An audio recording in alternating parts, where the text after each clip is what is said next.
Assalamualaikum warahmatullahi wabarakatuh. Perkenalkan, nama saya Rian Aditya dengan PM 2478228, di mana di sini saya akan melakukan presentasi tentang modul 2 ini, yaitu konfigurasi OSPF V2 area tunggal.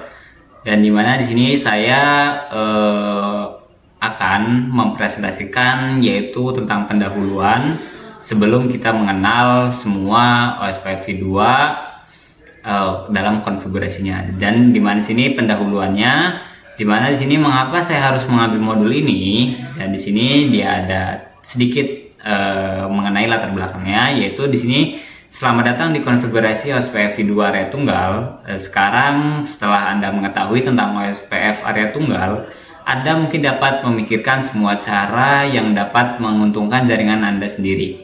Sebagai protokol link state, OSPF ini dirancang tidak hanya untuk menemukan rute tercepat yang tersedia, tetapi juga untuk menciptakan rute yang cepat dan tersedia. Jadi jika Anda lebih menyukai kontrol yang lebih besar atas beberapa area jaringan Anda, OSPF ini akan memberikan Anda ini beberapa cara untuk secara manual mengesampingkan proses pemilihan DR dan membuat rute pilihan Anda sendiri dengan OSPF. Nah, jaringan Anda ini dapat menggabungkan proses otomatis dengan pilihan Anda sendiri untuk membuat jaringan yang dapat Anda atasi masalahnya bahkan saat Anda tidur gitu. Dan juga Anda pasti ingin mempelajari cara melakukannya bagaimana. Nah, di sini apa yang akan saya pelajari dalam modul ini, yaitu judul modul, yaitu kita akan mengkonfigurasi OSPF V2 area tunggal. Dan juga tujuan modulnya yaitu kita mengimplementasikan OSPF V2 area tunggal baik pada jaringan point to point maupun jaringan multicast broadcast. Nah, jadi judul topiknya yang pertama itu ada namanya ID router OSPF, di mana tujuannya yaitu kita mengkonfigurasi ID router OSPF V2, dan setelah itu judul kedua yaitu jaringan OSPF point to point, yaitu tujuannya yaitu untuk mengkonfigurasi OSPF V2 area tunggal dalam jaringan point to point. Dan juga di sini ada jaringan OSPF multicast, yaitu kita mengkonfigurasi prioritas antarmuka OSPF untuk memengaruhi pemilihan DR maupun BDR dalam jaringan multicast.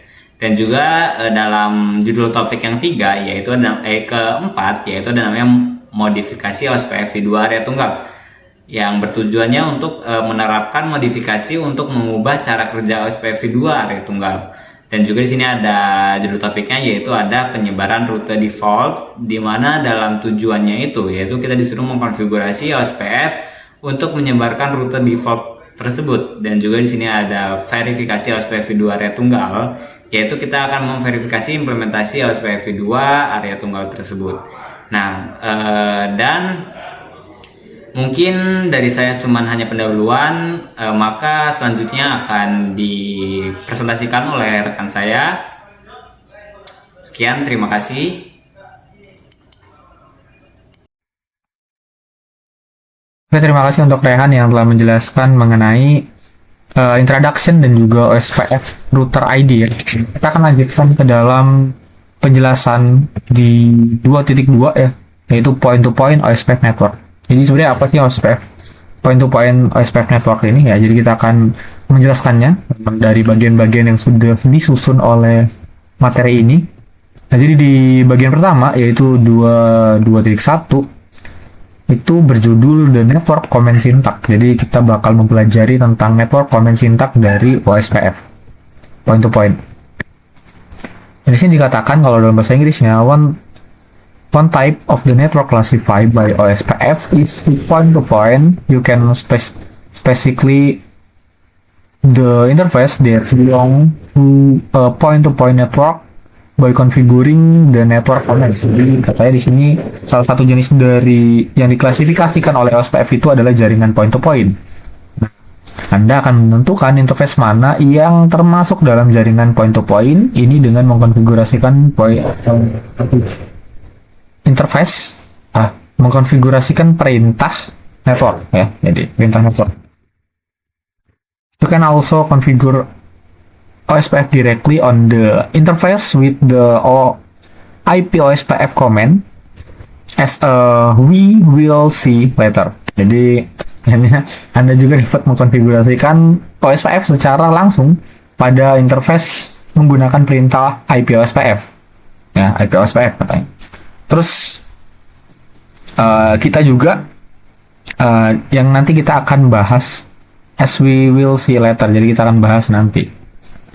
Terus di sini ada komen ya. Jadi katanya kedua perintah tersebut digunakan untuk menentukan nama yang berpartisipasi dalam proses routing untuk sebuah area OSPF. Sintak dasar untuk perintah network sebagai berikut. Nah, di sini ada sebuah perintah ya, yaitu router configure ya. Jadi kita masuk ke dalam config router. Ini biasanya kita masuk ke configure routernya dulu.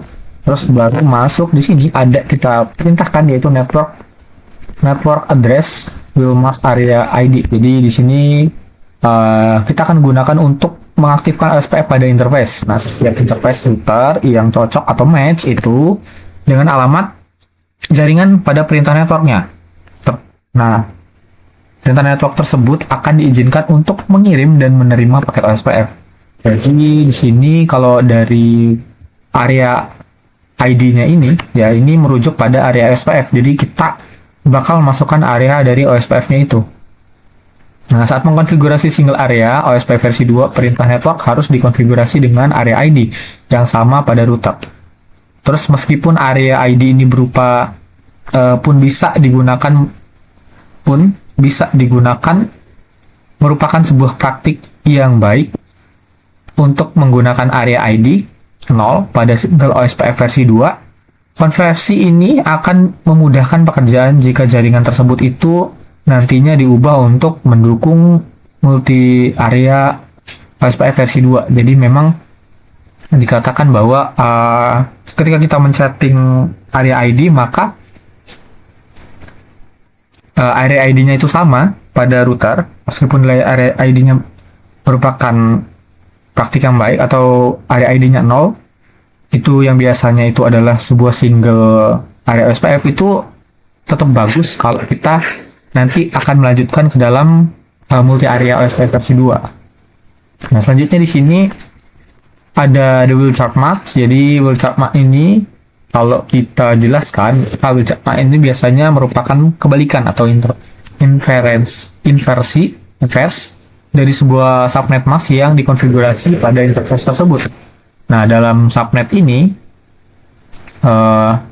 subnet mask biner 1 berarti harus cocok atau match itu dengan biner 0. Berarti hal ini tidak berlaku pada kebalikannya seperti yang ditunjukkan di sini, yaitu ada bit 0 ya, bit 0, mask bit 0 akan mencocokkan nilai bit yang sesuai pada alamat IP. Terus kalau di bit 1 ini akan mengabaikan nilai bit yang sesuai pada alamat IP-nya. Nah, makanya di sini kalau kita masuk ya, jadi metode paling mudah untuk menghitung wheelchart mask adalah dengan menggunakan subnet mask jaringan dari 255, 255, 255. Seperti yang ditunjukkan di sini ya. Biasanya kita juga bisa menggunakan untuk subnet itu /24 atau /26. Nah, subnet mask in the figure. Ya.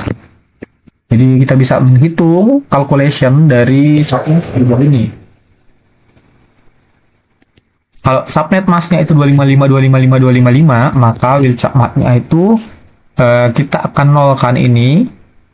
Ya, jadi kan dikurang. Nah, kalau wheelchartnya itu 255, 255, 255, ini 00. Maka kalau kita kurang, ini akan jadi 00, 00, 00, dan masuk di sini jadi 255, 255. Seperti itu. Terus di sini ada calculation wheelchart for 26 ya. Berarti kan dia dikurangkan gitu ya. Maka ini sama. Tetap kita masukkan batas dari masknya, terus kita masukkan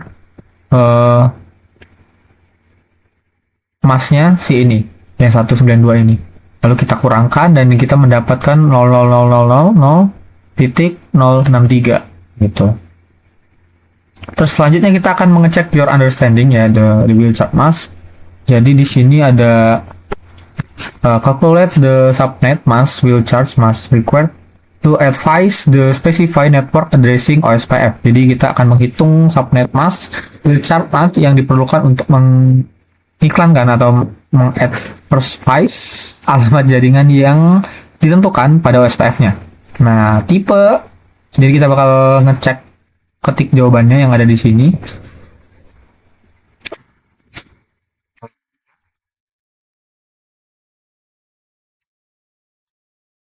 Desimal subnet wheel chart mask 55/26 berarti ini 172 titik 30 titik 0 11 berarti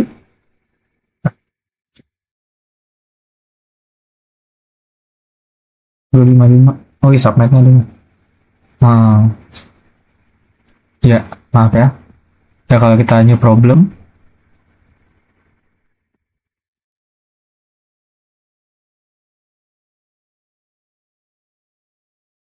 Ya, mungkin seperti itu.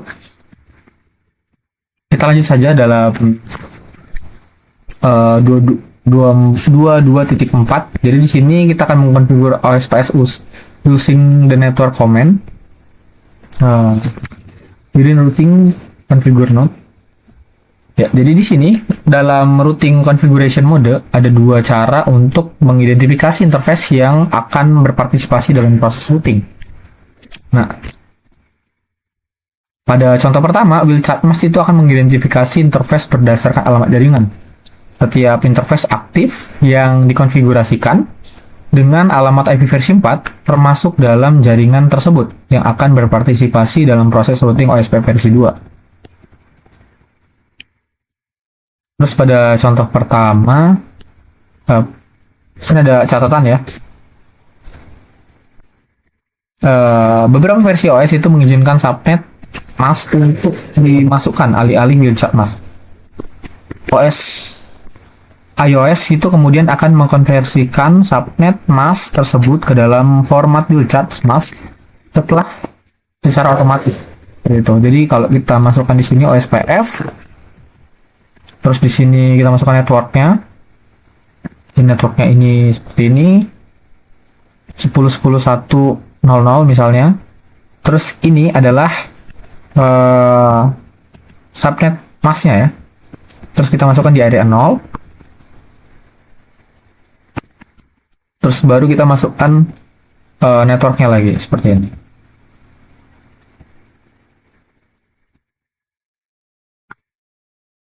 Nah, sebagai alternatif, contoh kedua, di sini ada contoh kedua, menunjukkan bagaimana OSPF versi 2 itu dapat diaktifkan dengan menunjukkan alamat IP versi 4 interface secara pasti atau exact. Menggunakan Quartz Zero, wheel chart mask akan masukkan network 10.1.1.5 ya, terus 000 area 0 di router 1. Terus kita akan katanya di sini pada router 1 memberitahu router untuk mengaktifkan interface gigabit Ethernet 00. Baru 00 for the routing process as result the OSPF versi 2 process will advise the network that is on this interface. Ya,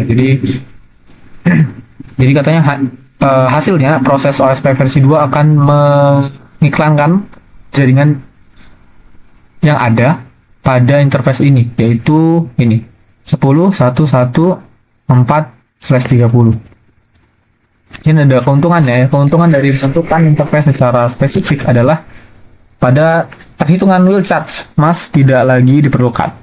Memastikan bahwa pada semua kasus di atas argumen areanya menentukan area 0. Jadi kita nggak perlu lagi ngitung wheel charge-nya karena ini sudah diotomatiskan gitu, spesifik ya. Jadi sudah dihitung secara spesifik.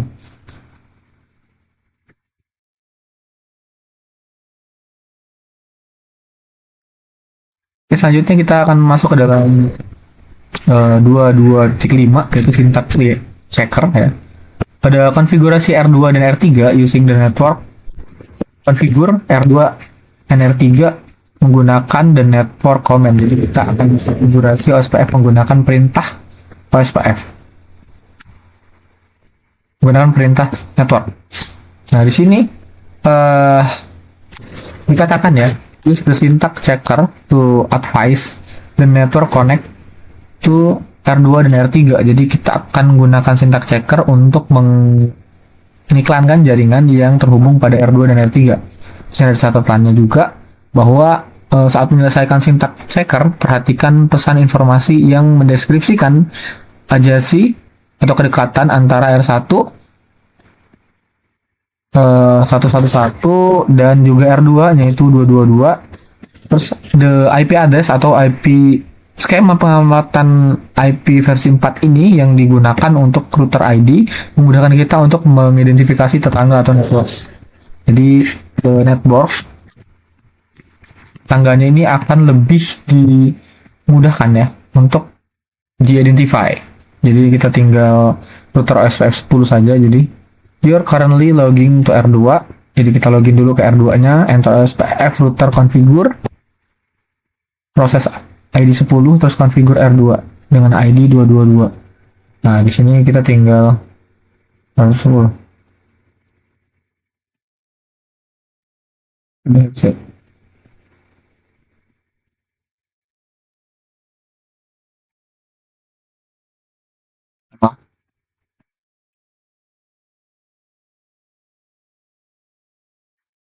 Kita masuk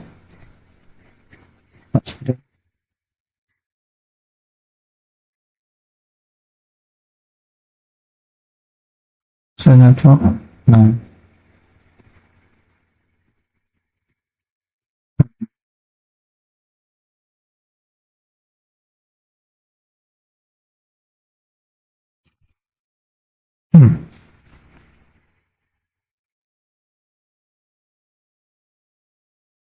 jadi kita tinggal misalnya kita masuk ke dalam router OSPF 10, terus kemudian kita masuk ke router ID-nya, kita masukkan router ID-nya itu 222 kalau di OSPF 10, terus kita masukkan networknya ya, kita jangan lupa kita gunakan area 0 sini, terus kita masukkan IP dan juga subnet.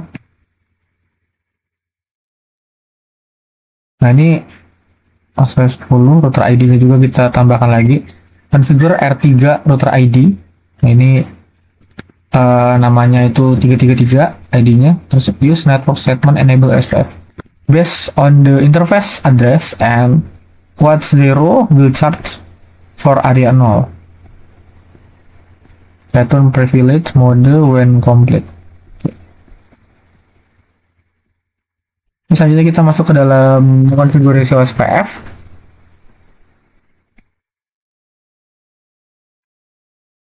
Jadi mengkonfigurasi OSPF menggunakan perintah IP OSPF ya. Katanya you can also configure OSPF. Anda bisa dapat mengkonfigurasi OSPF secara langsung pada interface daripada menggunakan perintah network. Untuk mengkonfigurasikan OSPF langsung, Anda pada interface digunakan perintah mode interface configure IP OSPF syntax sebagai berikut. Nah, ini sintaksnya, yaitu kita gunakan IP OSPF proses ID area ID. Jadi kita masukkan IP OSPF, terus kita masukkan di sini proses ID-nya berapa, dan lanjut kita ke area ID-nya berapa. Gitu. For the R1, untuk R1 perintah network sebelum dengan jaringan format node dari perintah network, kemudian masukkan ke masing-masing interface dan konfigurasikan perintah IP OSPF seperti yang ditunjukkan pada jendela perintah berikut. Jadi kita ini adalah contoh untuk konfigurasinya ya, seperti ini. Kita bisa lihat saja. Kita masukkan ke router 10, kita masukkan IP-nya, terus kita masuk interface-nya. Baru di sini yang penting ya, IP OSPF 10 area 0. Baru kita masuk lagi ke yang interface-nya yang selanjutnya, terus kita masukkan yang sama ya, terus loopback juga kita masukkan. Jadi ini tergantung daripada konfigurasi yang kita masukkan. Kalau misalnya kita hanya kabel yang terhubung itu hanya gigabit 1 atau gigabit 0 saja, maka ya kita hanya menghubungkan di bagian itu saja. Oke, lanjut ke 2.7. Yang jenis 2.7 ini adalah soal ya. Jadi kita akan ini tentang syntax checker configuration R2 dan R3 using the IP OSPF command ya. Jadi memang di IP ini sebenarnya ini hanya konfigurasi biasa saja ya. Ini tonal diaktif, OSPF itu diaktifkan menggunakan network. Dan contohnya ini ya, kita masuk dulu ke interface loopback, terus kita masuk IP OSPF 10 harian 0 dan masuk ke ini dan kita atur IP-nya sesuai dengan jaringan yang ingin kita atur gitu. Jadi sesuai dengan pengaturan kita dan juga yang penting dia terhubung ke sesuai dengan tabel routingnya seperti itu. Nah ini juga ya kita hubungkan saja, tinggal sama ya IP OSPF 10 area 10 dan ya seperti ini. Kita masukkan interface-nya. Nah ini interface-nya mungkin kita bisa ganti sesuai dengan kebutuhan kita. Mungkin di sini kita gunakan gigabit, kita bisa gunakan gigabit 001 atau bagaimana, itu nanti tergantung dengan sekali lagi itu tergantung dengan kabel mana yang kita colokkan ya. Tergantung tabel routing. Nah, selanjutnya di sini ada di 228 yaitu passive interface ya. Kalau di passive interface sendiri sebuah konsep di mana saat sebuah interface itu diikuti ya, diikutkan ke dalam sebuah SKF dan interface tersebut akan mulai berteriak atau menghubungi pesan hello itu ke setiap 10 detik, dan ini bertujuan untuk mencari router tetangga atau backbone-nya itu untuk dijalankan supaya bisa diajak bertukar data. Jadi untuk mengecek apakah router tetangganya ini benar-benar bisa atau tidak gitu. Nah, di sini yang jadi masalah adalah bagaimana cara kita dapat menghubungkan switch gitu. Nah, switch itu dengan perangkat lainnya seperti komputer karyawan atau printer dan server. Nah, di sini kita ada beberapa hal yang bisa kita lakukan. Yang pertama itu ada use the bandwidth. Jadi kita melakukan membuang bandwidth-nya. Terus di sini ada inflict use resource, kita membebani komputer router, dan yang terakhir di sini ada interested security risk. Jadi risiko keamanannya yang paling berbahaya itu adalah ada orang usil ya atau hacker jaringan LAN yang menggunakan sniffer itu menyebabkan jaringan seperti Wireshark itu bisa membaca pesan OSPF pada komputer kita. Di sini ada contoh. Terus di sini ada gigabitnya. Ini sesuai dengan networknya terhubung. Nanti kita bisa menghubungkannya. Kalau 001 ini sekali lagi tergantung dengan routing tabel yang kita lakukan. Ini networknya seperti ini IP. Oke, lanjut ke dalam konfigurasi passive interface. Kalau di sini yaitu tiga bahaya atau kita menggunakan passive interface. Jadi passive interface ini sebenarnya digunakan untuk membungkam atau interface ini agar tidak lagi mengirim pesan hello pada OSPF, tetapi router tetap akan menginformasikan keberadaan jaringan LAN tersebut itu ke router lain gitu. Jadi kalau kita analogikan ya, kita ini punya jalan masuk ke rumah kita, tapi kita nggak ngasih tahu satpam di pos itu bahwa ada jalan itu gitu, dan orang itu nggak tahu gitu kalau kita ini bisa lewat situ. Caranya sudah bisa ini, maka kita perlu melakukan namanya kita masuk dulu ya router OSPF 10, terus di sini kita tinggal ketikkan saja passive interface loopback 0. Jadi kita tinggal pasifkan mana yang ingin kita jaringan itu ingin kita, networknya itu ingin kita pasifkan. Misalnya kita ini ya berarti kita masuk ke loopback, atau mau kita ke gigabit, itu tergantung yang kita masukkan. 10 di sini ada syntax checker ya, syntax checker konfigurasi juga passive interface ya, ini sama. Tapi yang ini tentang Kalau di sini, bagian ini adalah instruksi simulasi untuk menguji dua cara berbeda dalam mengatur passive interface ya. Yang di skenario R2 itu pendekatan manual. Jadi jika router Anda itu hanya terhubung ke satu LAN, maka dan banyak router lain, Anda atau kita ini cukup menghubungkan satu interface LAN tersebut secara spesifik gitu. Terus kalau di perintah passive interface 0, sorry, ini skenario 3 ini pendekatan. Kalau skenario 3 ini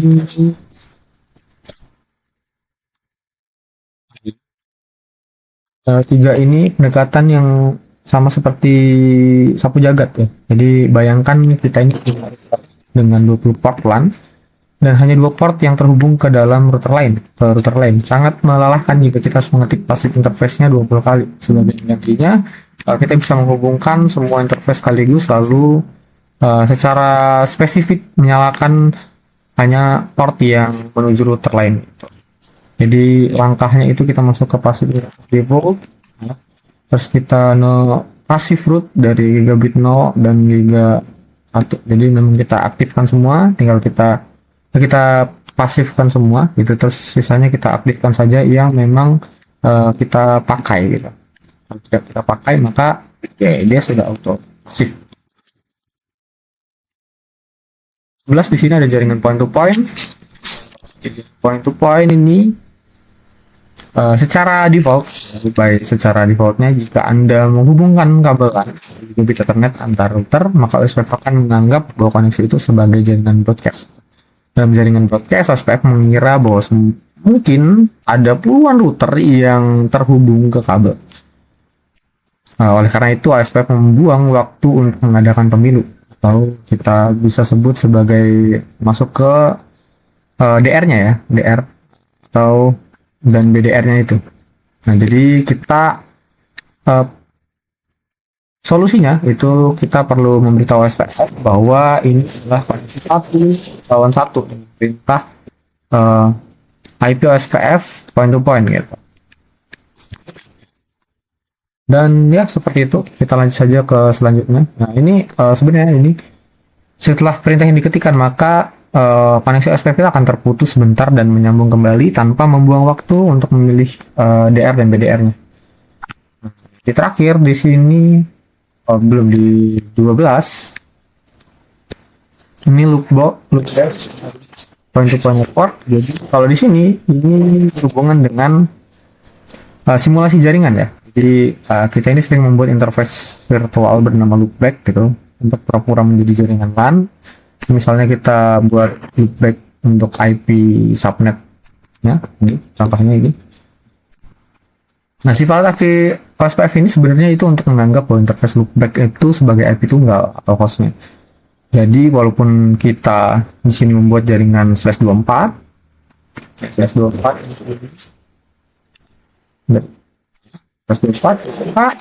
sebenarnya OSPF akan menggambarkan router lain itu bahwa itu adalah jaringan /32 gitu. Cara untuk membalikannya adalah agar OSPF ini menggambar terukur pada jaringan tersebut secara utuh sesuai dengan aslinya yaitu 1/4, maka kita harus menerapkan trik point to point pada interface loopback tersebut. Nah, makanya di sini kita gunakan ini interface loopback 0 dan kita IP OSPF network point to point. Maka di sini kita bisa show root-nya. Kalau di show root maka dia bisa jadi. Dan terakhir sebagai kesimpulannya ini bahwa bagian akhir, nah ini ada untuk tracernya, kita bisa coba di tipe selanjutnya. Mungkin ini saja dari saya. Terima kasih telah memberkati. Assalamualaikum warahmatullahi wabarakatuh. Perkenalkan, saya Muhammad Aldi Prasetyo dari Teknologi Rekayasa Internet. Di sini saya akan melakukan presentasi menjelaskan tentang Jargon modul 2.3 dan modul 2.3 yaitu multi access OSPF network. Nah, ini dulu ya, jadi dulu ya. Nah, yang pertama itu kita masuk ke 2.3.1 gitu.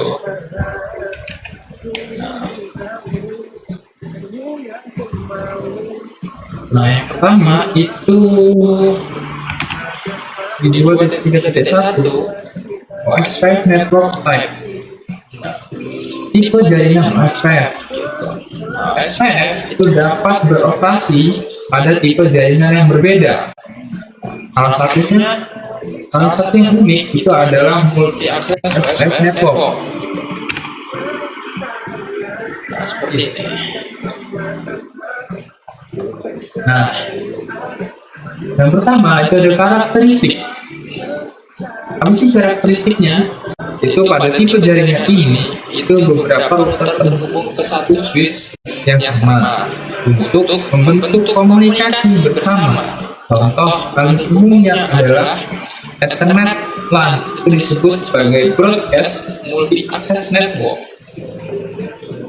Lalu yang kedua itu ada mekanisme dan jaringan broadcast. Semua pintu perangkat dapat melihat seluruh broadcast dan multicast frame.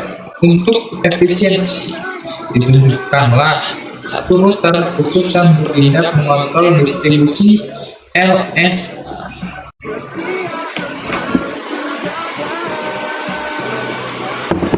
Oke, ya seperti inilah contohnya. Kita lanjut ke 2.3.2.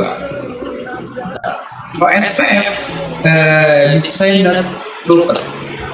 Kita mengenal, jadi kita mengenal DR, BDR, dan BR router. Gitu. Untuk mengelola jumlah hubungan, itu mencegah penumpukan informasi atau flooding dari LSA di jaringan multi akses. OSPF itu memilih pemimpin lewat sistem pemilu otomatis. Yang pertama itu ada designer router atau DR, itu bertanggung jawab mengumpulkan dan mendistribusi LSA yang dikirim dan diterima. DR itu menggunakan multicast IP versi 4. Addressnya itu ada 224.025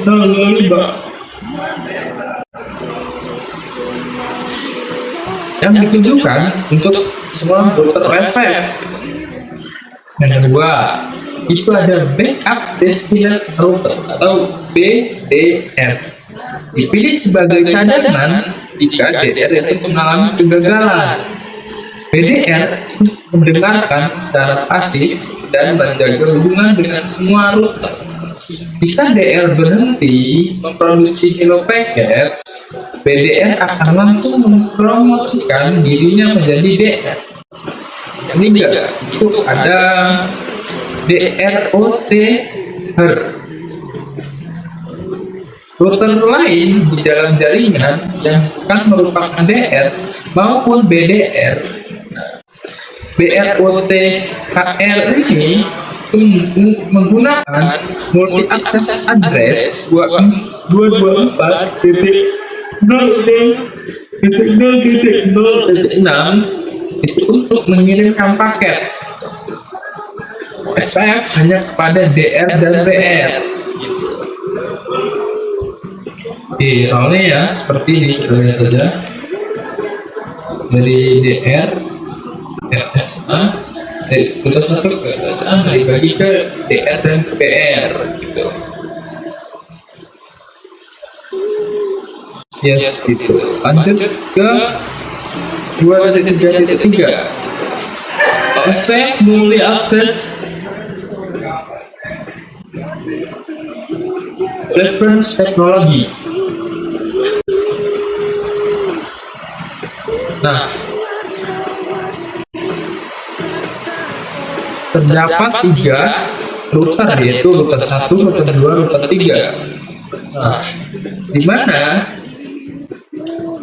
router 1 itu nyolok di G0/0/1 dan G0/0/0. IP-nya 172.16.1.0/24. Router 2 itu nyolok di RID-nya yang 1.1.1.1. Router 2 nyolok di G0/0/0. IP-nya 172.16.2.10/24. RID-nya 2.2.2.2. Nah, ini yang arah sana ini segini. Nah, yang arah sini chipnya itu ada 92.168.1.0/24 gitu ya. Itu ketiga ada G0/0 dan G1. IP-nya 172.16.3.0/24. RID-nya 3.3.3 DR sebagai DR. Nah, secara otomatis proses pemilihan DR dan BR akan berjalan. Router 3 itu terpilih sebagai DR karena memiliki router ID atau RID tertinggi di jaringan tersebut, yaitu 3.3.3. Nah, router 2 terpilih sebagai BDR karena memiliki router ID kedua tertinggi, yaitu 2.2.2.2, dan R1 menjadi BOTR karena memiliki router ID yang terendah. Oke, kita lanjut ke 3.2.3.4, verifikasi OSPF router roles. Nah, ini untuk memastikan peran dan status kedekatan antara router itu bisa menggunakan perintah CLI to dengan cara yang pertama itu show IP OSPF interface. Itu digunakan untuk melihat peran lokal router. Nah, router 1 itu mengkonfirmasi dirinya sebagai state ya, itulah state DRO TKR gitu lah, dengan priority 1 serta mendeteksi DR itu 3.3.3 dan BDR 2.2.2 gitu ya. Nah, lanjut. IP OSPF network itu digunakan untuk melihat status hubungan tetangga di jaringan multi akses. Satu hubungan yang normal adalah full atau DR atau full BDR itu. Router telah terhubung penuh dengan sinkron dengan DR atau BR. Yang kedua, itu ada 2Y DROTHER adalah hubungan antar sesama BDR. Mereka bertukar hello, mereka tetapi akan sering bertukar LSA secara langsung demi menghemat bandwidth jaringan. Di sini itu ya sama aja, cuman ya beda-beda dikit kita. Ya, seperti ini yang ini DR juga ya sama. Oke, lanjut aja ya langsung.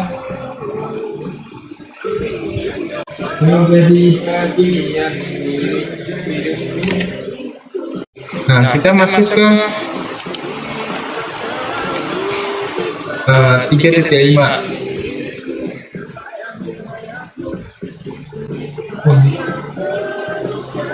Sampai jelasin. Verifikasi DR dan BDR extension. Nah, itu OSPF network seperti yang tadi itu digunakan untuk melihat status hubungan tetangga seperti di jaringan multi akses. Satu hubungan yang normal adalah full /DR atau full BDR. Router telah terhubung penuh dengan sinkron dengan DR atau BR. Yang kedua ada 2Y atau DROTHER. Nah, ini hubungan antara sesama DR router mereka itu saling bertukar hello packet tetapi tidak saling bertukar LSA gitu. Oke, lanjut. Nah ini ya seperti sama aja kayak so IP network keluarnya ini network ID-nya dua adanya statusnya full BDR atau QDR. IP address segini ya kayak di project D itu sama aja sebenarnya. Oke, lanjut dia yang 2.3.6. Nah, default DR atau BDR election process. Bagaimana cara untuk menentukan siapa yang berhak menjadi DR atau dan BDR?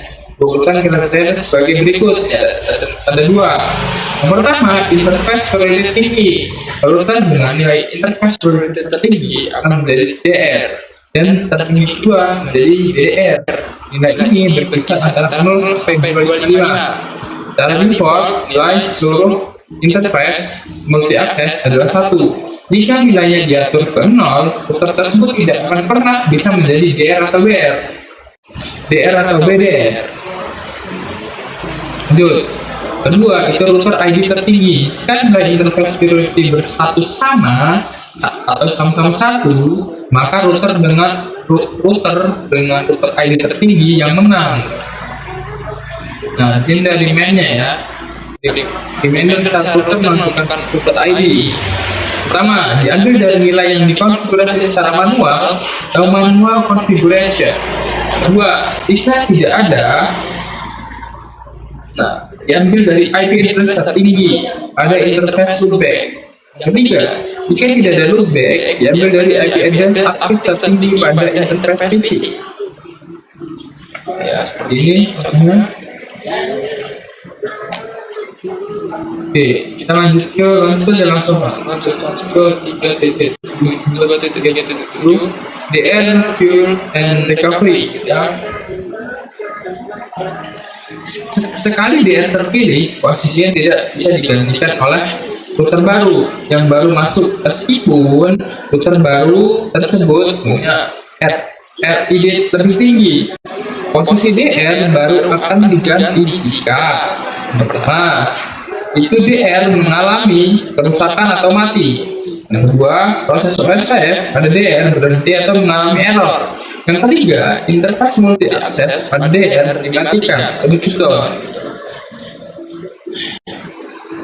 Nah, di router 3, nah di sini di gambar ini, router 3 itu valid. Jika router 3 menjabat sebagai DR mati, maka BDR S2 otomatis naik jabatan menjadi DR. Setelah itu, jaringan akan mengadakan pemilihan ulang untuk mencari BDR baru yang kosong dan dan router 1 sebagai satu-satunya BDR. Yang tersisa akan naik menjadi BDR. Gitu ya. Kalau ini ya sama mirip-mirip, bisa dibaca dan teman-teman lah. Oke, lanjut yang ke 3.3.8 priority comment. Nah, sini mengandalkan router ID untuk pemilu DR dan BDR. Dinilai kurang efisien karena jaringan skala besar. Cara terbaiknya itu untuk mengontrol jalannya pemilihan adalah dengan manipulasi nilai interface priority menggunakan perintah apa? IP OSF priority. Value-nya berapa gitu ya. Oke. Lanjut ke itu jelas. Lanjut ke 2.3.9 configure OSF priority.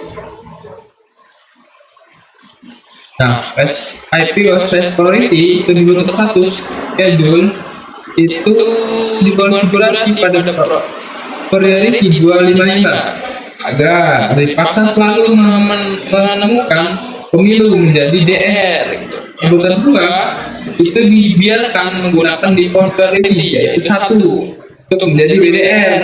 Ketiga, dikonfigurasi dengan parity 0 agar tidak akan pernah bisa menjadi DR maupun BDR.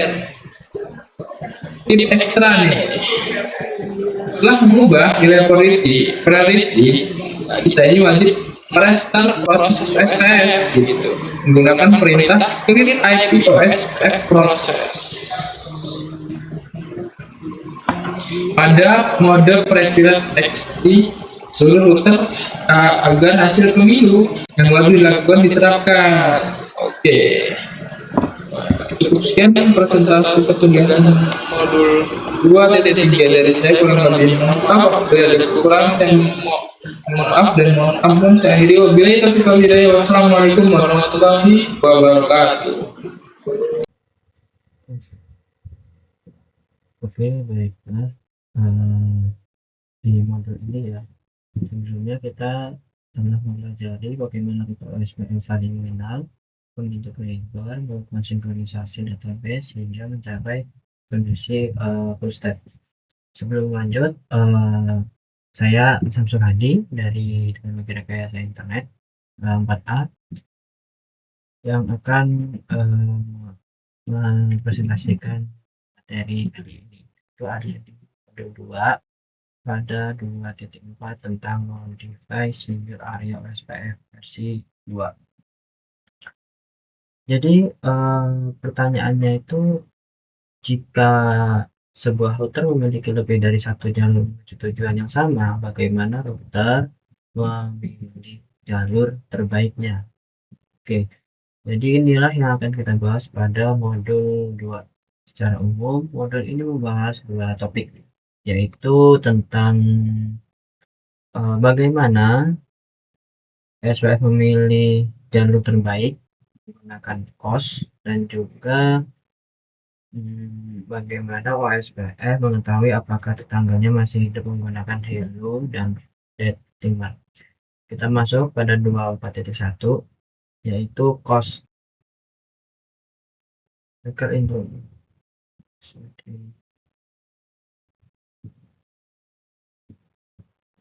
The Cisco cost of an interface is inversely proportional to the bandwidth of the interface.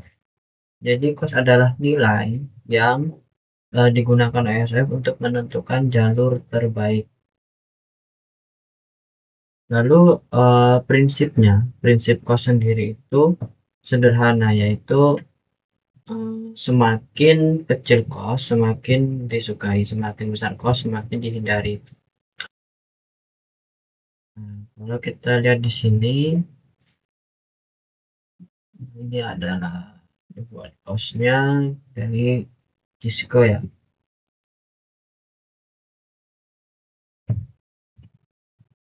Rumus cost-nya itu ada di sini. Ya? Lagi buat video. Lagi buat video. Buka. Jadi nggak ada. Nggak tahu mana video. Di belakang kayaknya. Oke, lanjut ya. Tadi ada kawan. Jadi ini rumus cost-nya. Di sini kita lihat interface tipenya ada 10 GB Ethernet, itu 10 GB, artinya 10 GB PS ya. Terus ada Mbps, ada 100 Mbps, ada 10 Mbps, ada 1 Gbps gitu kan. 1 Gbps. Nah, ini adalah bandwidth-nya. Dan ini default bandwidth-nya. Mbps. Lalu kita masuk ke 24.2, yaitu tentang masalah yang terjadi. Cisco ini menggunakan referensi bandwidth default sebesar 100 Mbps, 100.000 ya, 100.000 bps atau 100 Mbps. Nah, masalahnya saat ini jaringan sudah menggunakan 1 GBps, maksudnya 1 giga jaringan terbaru ya, menggunakan 1 giga atau 10 giga. Jadi akibatnya itu gigabit Ethernet dan 10 GB Ethernet akan memiliki cost yang sama padahal kecepatannya berbeda jauh. Lalu kalau kita analogikan itu seperti kendaraan ya, motor dengan 100 km per jam, terus ada mobil balap dengan 300 km per jam, tetapi sistem memberikan nilai sama untuk keduanya. Ya itu aneh ya, nggak adil lah, karena satunya kan kencang, satunya lambat, nggak terlalu kencang gitu. Jadi solusinya itu Cisco menyediakan perintah ya, perintah-perintah berikut ini untuk konfigurasi bandwidthnya atau auto cost refresh bandwidthnya. Jadi kalau kita lihat dari sini ya, gigabit 0/0/0 ini internet cos 1. Nah, dia itu diberikan cos 1, di mana cos 1 itu kecepatannya 100 gitu ya, atau 1000 gitu. Lalu di sini router OSPF 2, OSPF 10, auto cost refresh bandwidthnya itu 1000. Jadi show IP OSPF internet gigabit. Di sini kelihatan kalau sekarang costnya itu jadi 10. Nah, ini kan awal. Ini default awal, settingan awal, dia itu otomatis memberikan cost 1. Tapi setelah kita konfigurasi agar memiliki bandwidth yang lebih, nah di sini dia akan terlihat untuk costnya itu 10. Lalu lanjut untuk 24.3 yaitu OSPF cumulative cost ya. Di sini kita melihat ya, ada portnya yang saling terhubung, ada network, ada ethernet, ada costnya. Jadi kalau ke sini itu cost 1 dengan kecepatannya default ya. Lalu di sini adalah cost 10 yang sudah dikonfigurasi, artinya jaringan yang ada di dalam sini itu lebih cepat daripada ada yang di luar.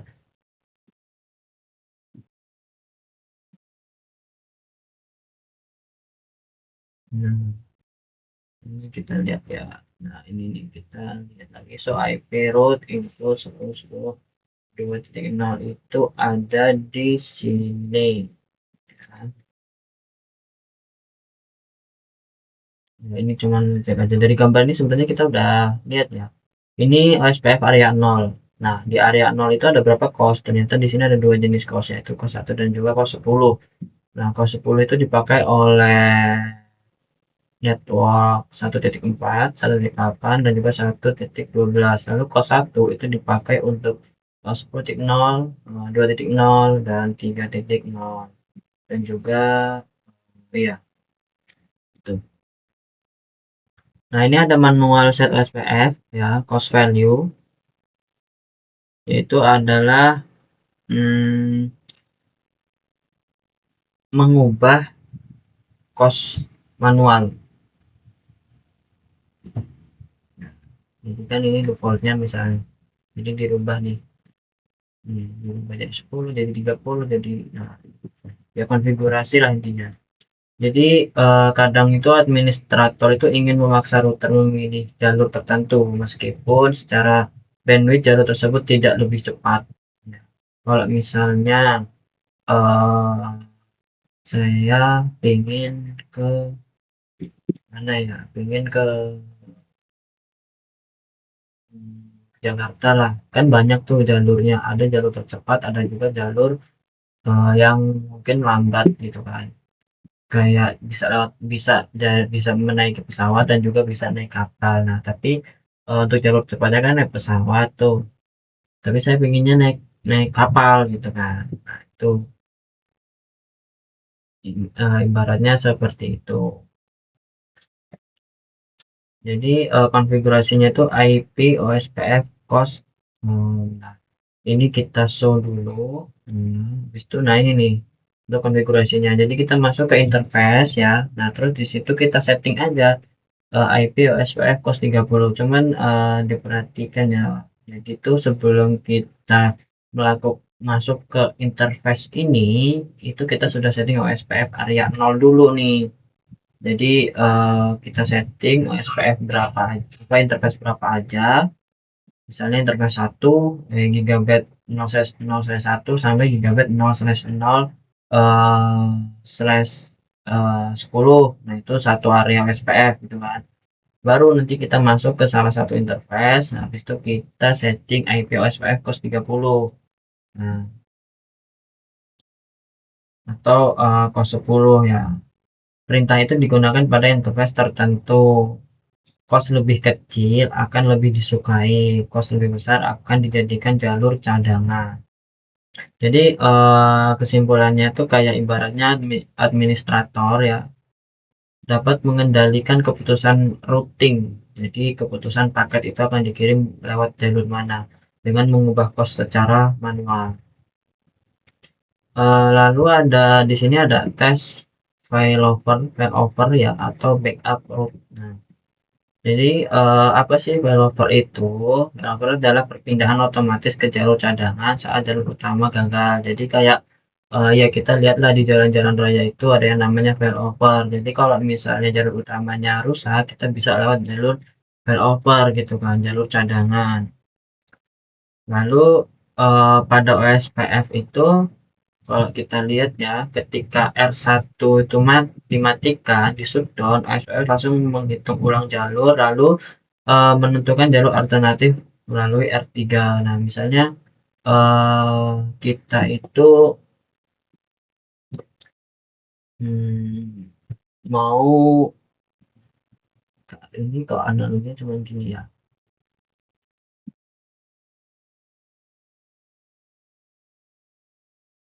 Kalau misalnya mau ke sini,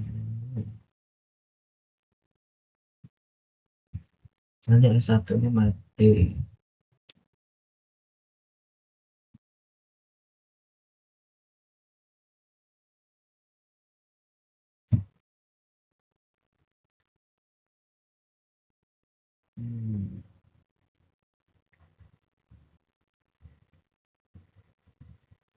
Kalau S1 mati berarti kalau ini enggak bisa dia soalnya cuman ada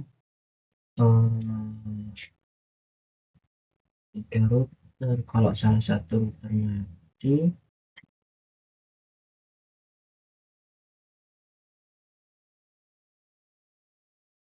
dia lewatnya ke sini.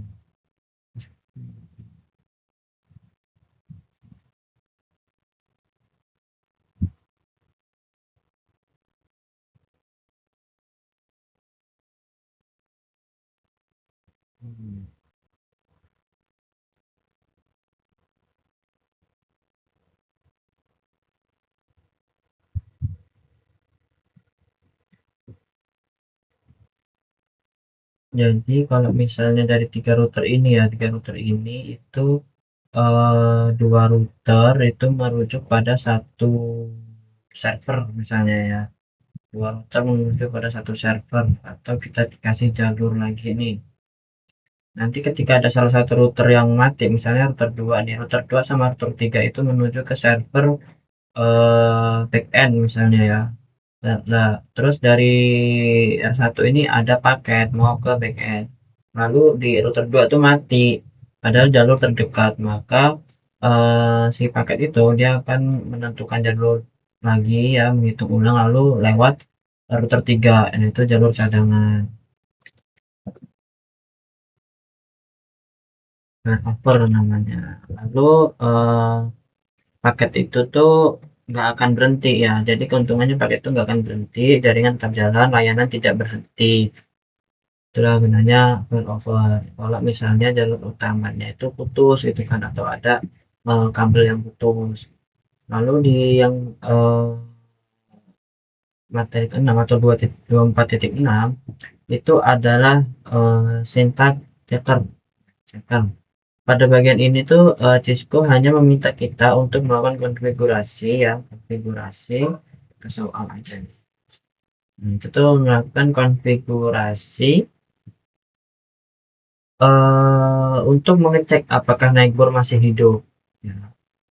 Jadi kalau kita lihat di sini itu tuh dia memang show aja nih, show IP gitu kan. Jadi pertama dia ini set namanya host, habis itu n, habis itu show IP root,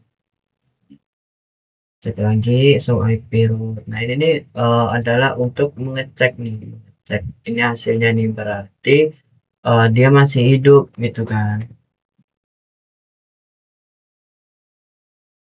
Dia kayak ngirim paket hello hello paket ya, yang berfungsi seperti seperti apa ya, kayak kalau dibilang detak jantung mungkin agak berlebihan ya, tapi ya seperti itulah, kayak cuman untuk uh, mengecek aja gitu, ngecek ada enggak itu orangnya itu. Ini tes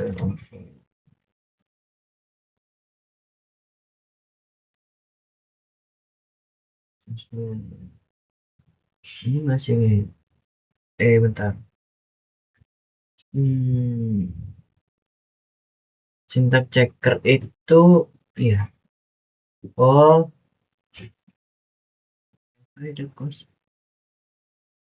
bukan. Syntax checker itu untuk melakukan konfigurasi ya. Syntax checker itu untuk melakukan konfigurasi cost pada R3 dan R2 dan juga R3 ini. Use the checker to modify cost value, untuk memodifikasi iya. Seperti yang ada di sini, berarti yang ada di bagian, nah ini manual ya, manual set OSPF cost value. Nah ini dia sama buat modifikasi juga,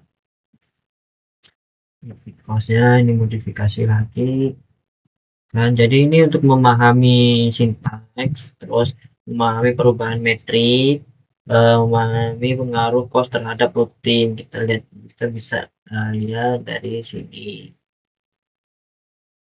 Lalu ada hello paket intervals. Nah ini nih adalah yang untuk mengecek Nightbot-nya tadi itu masih hidup atau tidak. Nah, yang saya jelaskan tadi ya, tadi itu salah.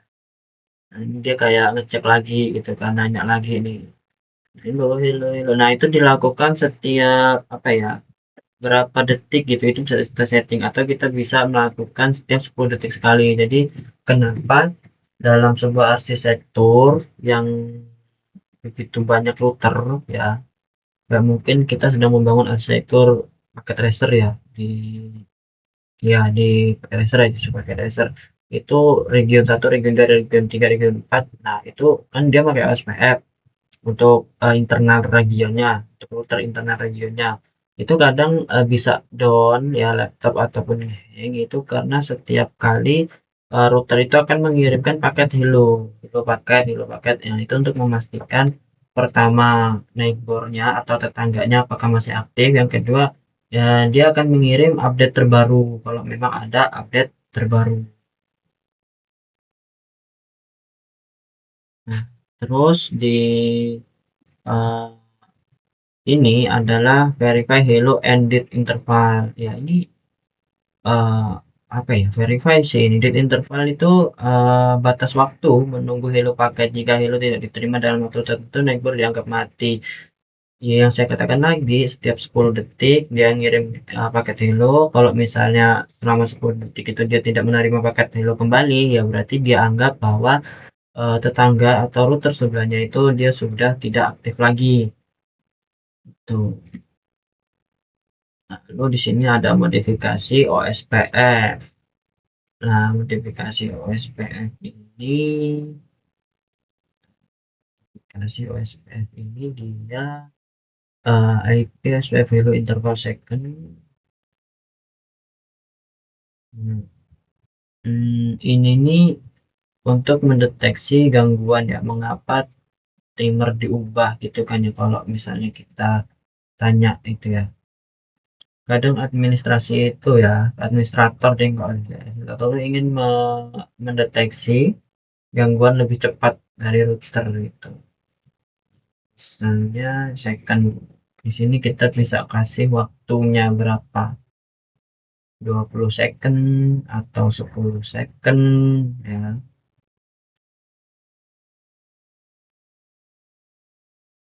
Kayak misal IP OSPF hello interval itu dia akan mengirim paket hello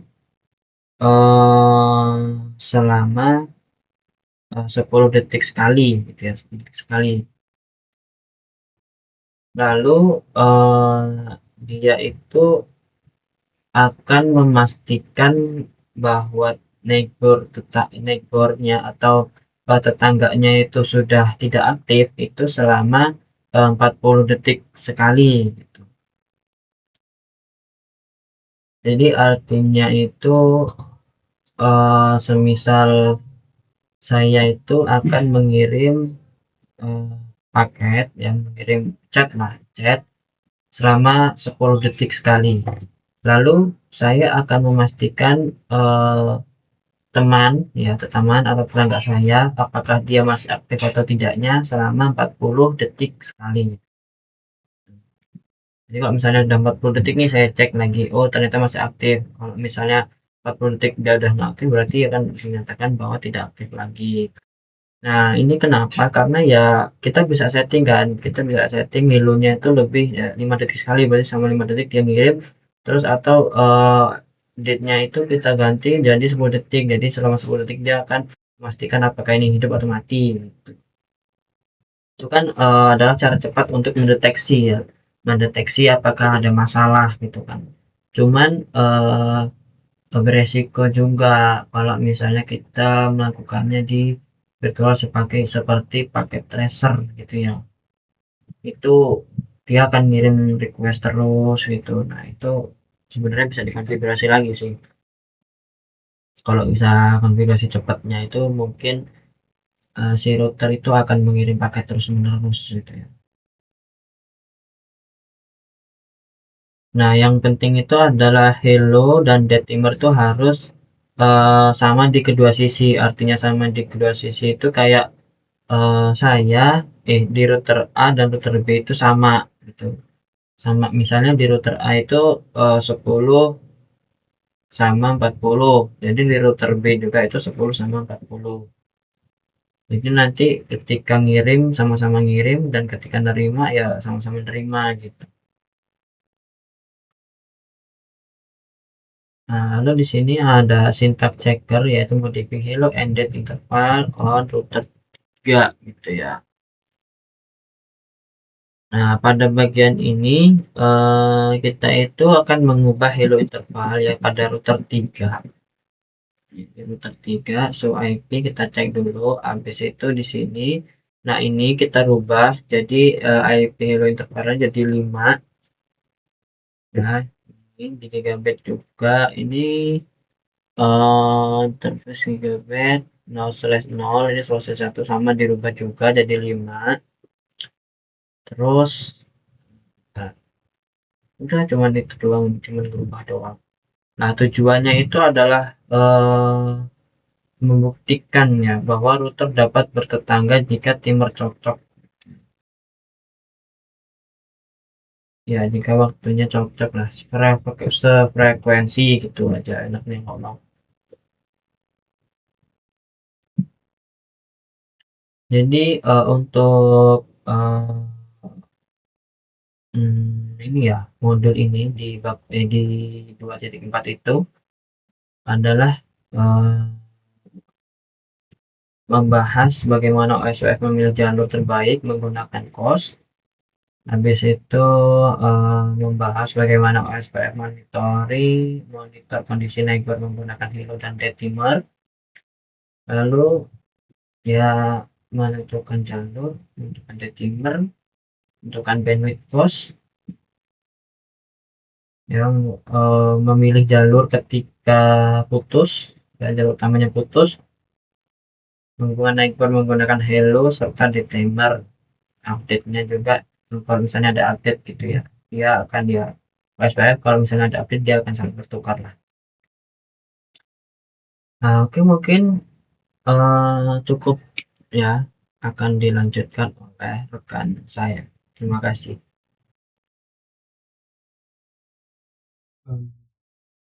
Baiklah, dan perkenalkan nama saya Muhammad Sarul Ihsan dengan NPM 23588. Di sini saya akan melanjutkan tentang materi dari Propagate Default Static Code in OSPF V2. Nah, pada topik ini itu akan dijelaskan cara menyebarkan atau mempropagasikan default static di menggunakan OSPF V2. Nah, pengguna jaringan itu perlu mengirimkan paket ke jaringan yang berada di luar OSPF, seperti internet. Jadi, oleh karena itu, dibutuhkan sebuah default static code yang dapat digunakan oleh seluruh router untuk mencapai tujuan tersebut. Nah, di sini pada topologi itu ditunjukkan router 2 ini terhubung langsung ke internet dan harus menyebarkan default route kepada router 1 dan juga router 3. Jadi, router yang terhubung ke internet ini itu sering disebut sebagai edge atau juga gateway router. Jadi, namun dalam terminologi OSPF, router yang berada di antara domain routing OSPF dengan jaringan non-OSPF itu disebut sebagai Autonomous System Boundary atau disebut juga dengan ASBE. Nah, agar R2 ini dapat mencapai internet, yang dibutuhkan itu hanyalah sebuah default static route menuju ke service provider. Perlu diperhatikan bahwa pada contoh ini itu digunakan interface loopback dengan alamat IP v4 64.100.0.1. Untuk mempropagasikannya, edge router atau router 2 ini harus dikonfigurasi dengan dua hal. Yang pertama, dia harus dikonfigurasi dengan IP root 0.0.0.0 spasi 0.0.0 atau next hop address dan seluruh exit interface. Nah, kedua itu menggunakan komen atau perintah konfigurasi default information originator. Perintah tersebut itu akan menginstruksikan router 2 untuk menjadi sumber informasi default route dan menyebarkan default static route melalui root OSPF. Pada contoh, itu ditampilkan router 2 dikonfigurasi dengan loopback untuk mensimulasikan koneksi internet. Nah, kemudian default route ini dibuat dan dipropagasikan ke seluruh router OSPF lainnya dalam routing domain. Nah, perlu diperhatikan bahwa saat mengkonfigurasikan static code, praktik yang terbaik itu adalah menggunakan alamat IP next hop. Namun, untuk mensimulasikan koneksi internet,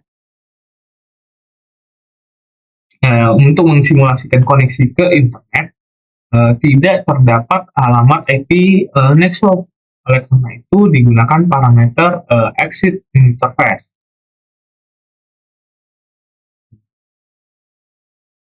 Dilihat di sini bahwa router 2 itu dikonfigurasi dengan interface loopback 1, kemudian IP address-nya disetting menjadi 64.1.0.1, 255.255.255.252, kemudian exit. Kemudian IP root-nya dikonfigurasikan dengan 0.0.0.0/0.0.0.0 menggunakan loopback 1.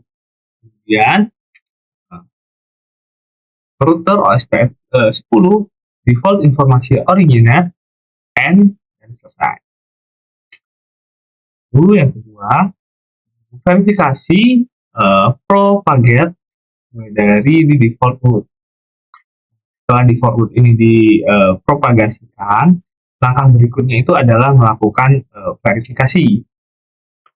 Default root pada router 2 itu dapat diverifikasi menggunakan perintah show IP root.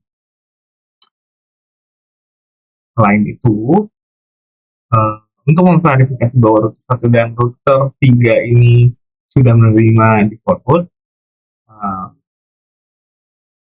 nah perhatikan bahwa sumber root pada router 1 dan router 3 ditandai dengan kode O bintang E2 yang menunjukkan bahwa router tersebut dipelajari menggunakan OSPF v2. Tanda bintang itu menunjukkan bahwa root tersebut merupakan kandidat terbaik sebagai default root. Nah, sedangkan penanda E2 itu menunjukkan bahwa router tersebut merupakan external root. Nah, perbedaan dari E1 dan E2 berada di luar cakupan pembahasan modul ini. Pada output routing table R1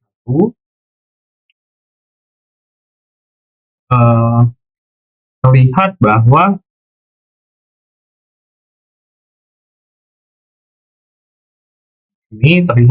gateway-nya adalah 10.1.1.0 ke jaringan 000.0. Dan sedangkan pada router 3 itu terlihat bahwa gateway-nya merupakan 10.1.1.1.9, mana hal ini menunjukkan bahwa default root telah berhasil diterima oleh kedua router. Kemudian berikutnya kita akan verifikasi single area OSPF. Nah, di sini jika kita telah mengkonfigurasi single area OSPF v2, maka konfigurasi tersebut itu perlu diverifikasi. Terdapat beberapa perintah yang dapat digunakan untuk melakukan verifikasi OSPF. Nah, dua perintah tersebut yang paling sering digunakan adalah show IP interface brief. Nah, yang kedua itu ada show IP root. Nah, perintah dari show IP interface brief ini digunakan untuk memverifikasi bahwa interface yang diinginkan aktif dan memiliki alamat IP yang benar. Kemudian show IP root itu digunakan untuk memverifikasi bahwa routing table itu telah berisi seluruh root yang diharapkan. Nah, selain itu, terdapat juga beberapa perintah tambahan yang digunakan untuk memastikan OSPF ini berjalan dengan baik. Nah, yang pertama itu ada show IP OSPF network, kemudian show IP protocol, show IP OSPF, dan show IP OSPF interface. Nah, gambar pada modul ini itu menunjukkan topologi referensi dari OSPF yang digunakan untuk mendemonstrasikan perintah-perintah tersebut. Untuk memverifikasi bahwa router ini telah membentuk agensi dengan router tetangganya, gunakan perintah OSPF network. Nah, jika router ID dari router tetangga Jika router ID dan router tetangga tidak ditampilkan atau statusnya bukan full,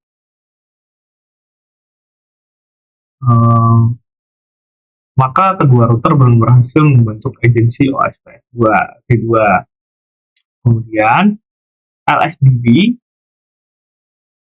yang tidak lengkap itu dapat menyebabkan SPF3 dan routing table menjadi tidak akurat. Lalu kemudian route menuju network itu ditentukan tertentu mungkin itu tidak tersedia atau tidak menggunakan jalur terbaik. Lalu perlu diperhatikan bahwa router non DR maupun router non BDR itu memiliki hubungan network dengan router non DR atau non BDR lainnya, akan menampilkan status two way bukan full. Untuk setiap network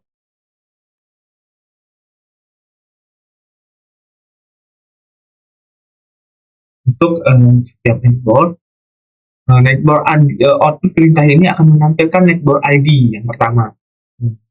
Network ID itu yaitu router ID dari router tetangga.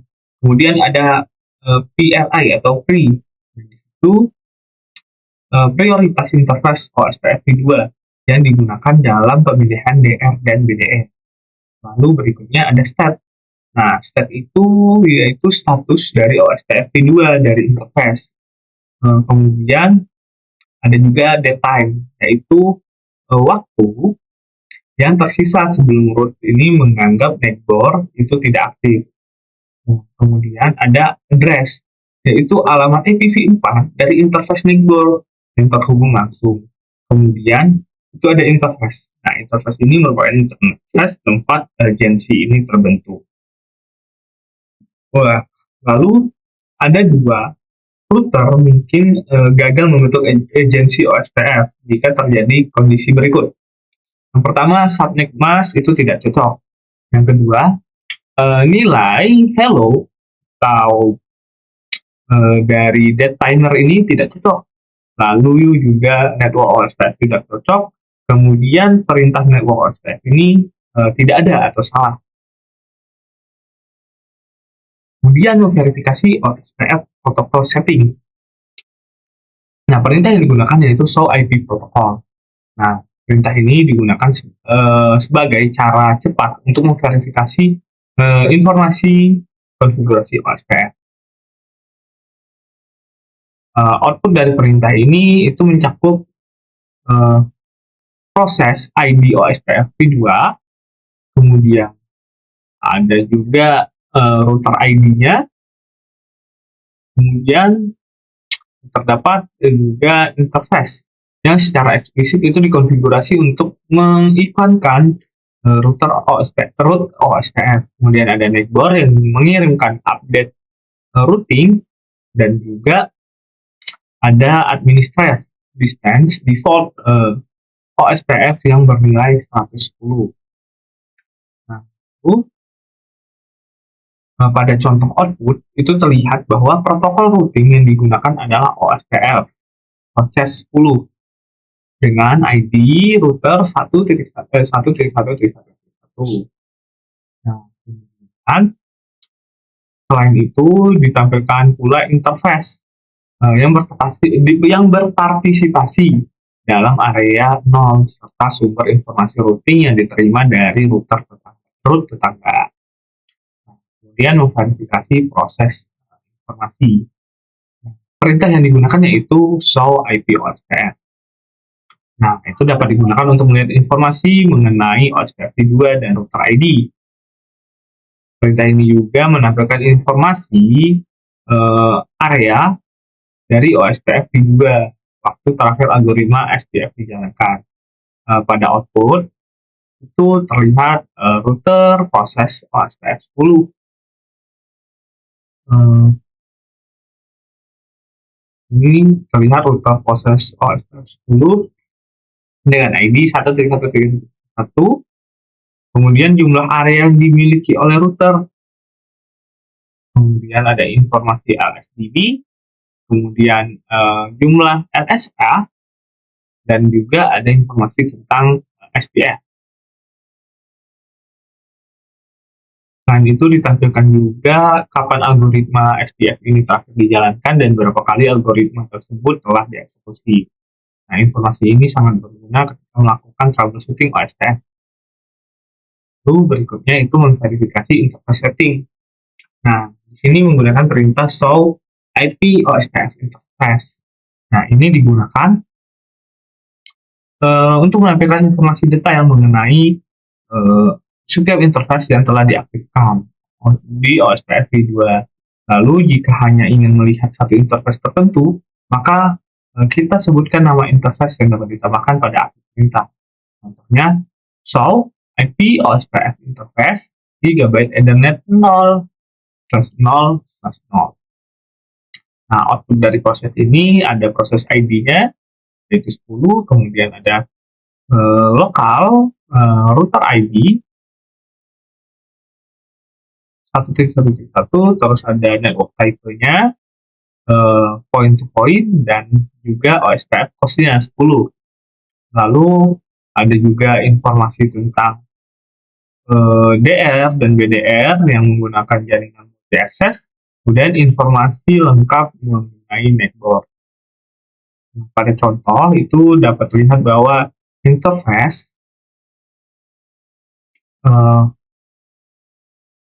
pada interface gigabit Ethernet 0/0/0 berada pada area 0 dengan tipe network point to point memiliki host 10. Nah, selain itu ditampilkan juga jumlah network dan juga router ID network tersebut.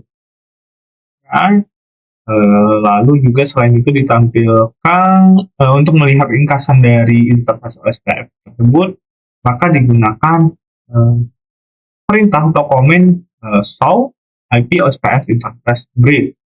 Nah, di mana perintah ini digunakan untuk yang pertama itu interface yang berpartisipasi dalam OSPF.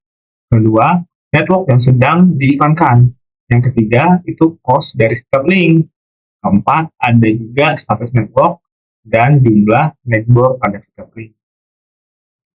Nah, output yang ditampilkan memberikan gambaran cepat mengenai kondisi seluruh interface yang menjalankan OSPF dalam router tersebut. Nah, kalau sudah sampai sini penjelasan dari saya akhiri. Wassalamualaikum warahmatullahi wabarakatuh.